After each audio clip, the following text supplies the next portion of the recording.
If Harford County School District leaders had to give next year's proposed budget a grade, they would give it a big fat F.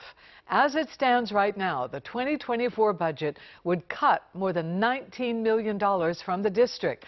County Executive Bob Casserly is standing by his decision, but district officials say there's no way they can take that big of a cut. Dennis Valera explains the district's fight for funding.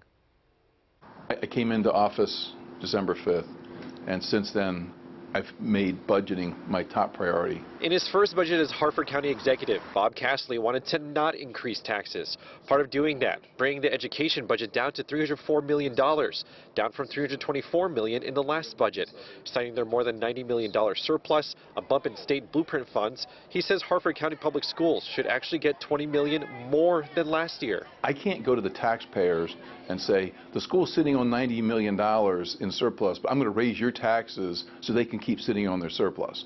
It's like, this doesn't make any sense to me. HCPS Superintendent Dr. Sean Bolson has an issue with that. We're not sitting on $93 million we can spend. He acknowledges all of that funding, but he adds there are strings attached. According to him, the state blueprint funds aren't meant to replace county funds. Also, a lot of the surplus is spoken for. And some of it is held in accounts where it needs to be held for, future emergencies, and like our healthcare account, where we're required to keep a certain amount there. The first ever decrease in education funding is even more stressful for Dr. Bolson because pandemic-era federal funding is running out. Linda McCauley's kids went through HCPS. Her daughter now an HCPS teacher. She says more funding would definitely help her daughter's students. She has wonderful ideas, wonderful thoughts how to better help these kids in all areas of their life, not just academically, but unfortunately there's not funding for the resources that she needs to help them in the way that they need help. Harford County Council has started budget work sessions, continuing them and other public hearings until they vote to approve the budget around late May.